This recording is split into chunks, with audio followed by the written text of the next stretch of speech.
Hi friends, welcome back to my channel. ಇವತ್ತಿನ ವಿಡಿಯೋದಲ್ಲಿ ಗರ್ಭಿಣಿ ಸ್ತ್ರೀಯರಿಗೆ ಏನಪ್ಪಾ ಅಂತಂದ್ರೆ ಹೊಟ್ಟೆಯಲ್ಲಿ ಮಗು ಬಿಕ್ಕಳಿಸುವಂತಹ ಒಂದು ಫೀಲಿಂಗ್ ಅನ್ನ ನೀವು ಮಾಡಿರ್ತೀರಾ.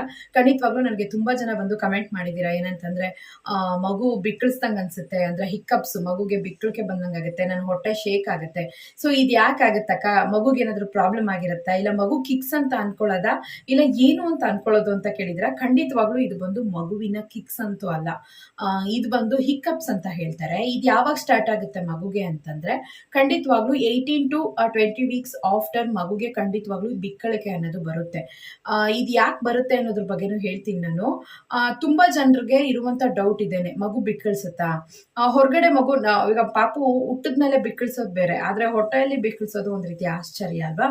ಸೊ ಯಾಕೆ ಬಿಕ್ಕಳಿಸುತ್ತೆ ಅಂತಂದ್ರೆ, ಮಗು ಇನ್ಹೇಲ್ ಮತ್ತೆ ಎಕ್ಸೇಲ್ ಮಾಡುವಾಗ ಆಮ್ನಿಯೋಟಿಕ್ ಫ್ಲೂಯಿಡ್ ಮೂಗೊಳಗಡೆ ಹೋಗುತ್ತೆ. ಸೊ ನೀರು ಹೋಗಿ ಬರುತ್ತೆ. ಸೊ ಇದು ಮಗುಗೆ ಲಂಗ್ಸ್ ಅಲ್ಲಿ ಒಂಚೂರು ಹೋಗುವಾಗ ಅದು ವಾಪಸ್ ಬರುತ್ತೆ. ನಮ್ಗೆ ಹೇಗೆ ತಿಂದಿದ ಊಟ ಆಗ್ಲಿ, ನೀರು ಕುಡಿಯೋವಾಗ್ಲಿ ಅಪ್ಪಿತಪ್ಪಿ ನಮ್ಗೆ ಶ್ವಾಸ ಎಲ್ಲಿ ನಾಳ ಇದೆಯೋ ಅಲ್ಲಿ ಹೋದಾಗ ನಮ್ಗೆ ಬಿಕ್ಕಳಿಕೆ ಅನ್ನೋದು ಬಂದ್ಬಿಡುತ್ತೆ. ಅದೇ ತರನೇ ಮಗುಗೂ ಕೂಡ. ಸೊ ಹೊಟ್ಟೆಯಲ್ಲಿ ಇರ್ಬೇಕಾಗಿರುವಂತಹ ಮಗುಗೂ ಕೂಡ ಬಿಕ್ಕಳಿಕೆ ಅನ್ನೋದು ಬರುತ್ತಾ ಅಂದ್ರೆ ಖಂಡಿತವಾಗ್ಲೂ ಬರುತ್ತೆ. ಹುಟ್ಟದ ಮೇಲೇನು ಬರುತ್ತೆ. ಸಾಮಾನ್ಯವಾಗಿ ಈ ಹಿಕ್ಕಪ್ಸ್ ನಿಮ್ಗೆ ಬರ್ತಾ ಇದೆ, ಮಗು ಹೊಟ್ಟೆಯಲ್ಲಿ ಶೇಕ್ ಆಗೋದು ಗೊತ್ತಾಗ್ತಾ ಇದೆ, ಆದ್ರೆ ಅದೊಂದು ರೀತಿ ನಿಮ್ಗೆ ಡಿಫ್ರೆಂಟ್ ಫೀಲಿಂಗ್ ಆಗುತ್ತೆ. ಅಂದ್ರೆ ಈಗ ಉದಾಹರಣೆಗೆ ಕಿಕ್ಸ್ ಅಂತ ಅಂದಾಗ ನಿಮ್ಗೆ ಏನಂತ ಫೀಲ್ ಆಗುತ್ತೆ? ಜಸ್ಟ್ ಒಂದ್ ಸುಮ್ನೆ ಈ ರೀತಿ ಹೊಟ್ಟೆಯಲ್ಲಿ ಶೇಕ್ ಆದಂಗೆ ಅನ್ಸುತ್ತೆ. ಇಲ್ಲ ಅಂತಂದ್ರೆ ನಿಮ್ಗೆ ಕಾಲಲ್ಲಿ ಒದಿಯೋದು ಗೊತ್ತಾಗುತ್ತೆ, ಕೈಯಲ್ಲಿ ಬಂದು ಮಗು ಹಿಂಗೆ ಒಳಗಡೆ ಪುಷ್ ಮಾಡೋದು ಗೊತ್ತಾಗುತ್ತೆ. ಅದೊಂದು ಸ್ವಲ್ಪ ಹೊತ್ತಾಗುತ್ತೆ. ಬಟ್ ಕಿಕ್ಸ್ ಅದು ಸ್ವಲ್ಪ ಹೊತ್ತು. ಬಟ್ ಬಿಕ್ಕಳಿಕೆ ಹಿಕ್ಕಪ್ಸ್ ಅನ್ನೋದು ಸುಮಾರು ಹೊತ್ತು, ಒಂದು 2 ರಿಂದ 3 ನಿಮಿಷವರೆಗೂ ಹೊಟ್ಟೆ ಲೈಟ್ ಆಗಿ ಈ ರೀತಿ ನಿಮ್ಗೆ ಗೊತ್ತಾಗುತ್ತೆ. ಒಳಗಡೆ ಒಂದ್ ರೀತಿ ವೈಬ್ರೇಟ್ ಆದಂಗೂ ಹೊಟ್ಟೆಲಿ ಈ ರೀತಿ ಆದಾಗೂ ನಿಮ್ಗೆ ಅನ್ಸುತ್ತೆ. ಸೊ ಇದು ಮಗುಗೆ ಹಿಕ್ಕಪ್ಸ್ ಬರ್ತಾ ಇದೆ ಅಂತ ಅರ್ಥ. ಜಾಸ್ತಿ ನೀವು ಸೆಕೆಂಡ್ ಅಂಡ್ ಥರ್ಡ್ ಟ್ರೈಮಿಸ್ಟರ್ ಅಲ್ಲಿ ಇದನ್ನ ಫೀಲ್ ಮಾಡ್ತೀರಾ. ಫಸ್ಟ್ ಟ್ರೈಮಿಸ್ಟರ್ ಅಷ್ಟೊಂದು ನಿಮ್ಗೆ ಗೊತ್ತಾಗಲ್ಲ. ಸೆಕೆಂಡ್ ಅಂಡ್ ಥರ್ಡ್ ಟ್ರೈಮಿಸ್ಟರ್ ಅಲ್ಲಿ ಇದು ಜಾಸ್ತಿ ಆಗುತ್ತೆ. 32 ವೀಕ್ಸ್ ಅಲ್ಲೂ ಇದಾಗುತ್ತೆ.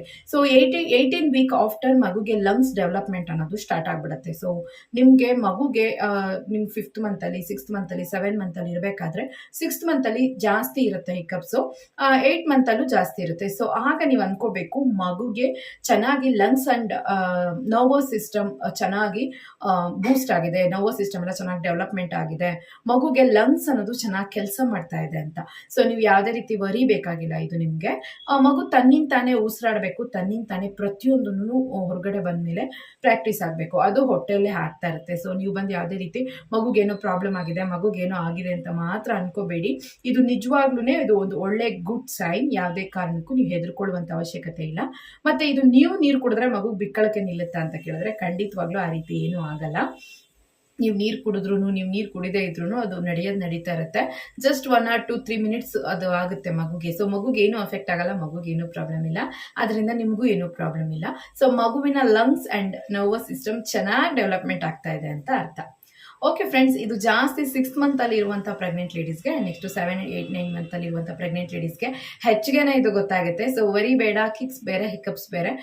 ಸೊ ಹಿಕ್ಕಪ್ಸ್ ಅನ್ನೋದು 2 to 3 ಮಿನಿಟ್ಸ್ ಇರುತ್ತೆ. ಕಿಕ್ಸ್ ಅನ್ನೋದು ಜಸ್ಟ್ ಆಗಾಗುತ್ತೆ, ಮೂವ್ಮೆಂಟ್ಸ್ ಕಿಕ್ಸ್ ಜಸ್ಟ್ ಅದು ಬೇರೆ. ಸೊ ಎರಡನ್ನೂ ಕನ್ಫ್ಯೂಸ್ ಮಾಡ್ಕೋಬೇಡಿ. ಈ ವಿಡಿಯೋ ಖಂಡಿತವಾಗ್ಲೂ ನಿಮಗೆ ಯೂಸ್ಫುಲ್ ಆಗಿರುತ್ತೆ ಅಂತ ಅನ್ಕೊಳ್ತೀನಿ. Take care, by.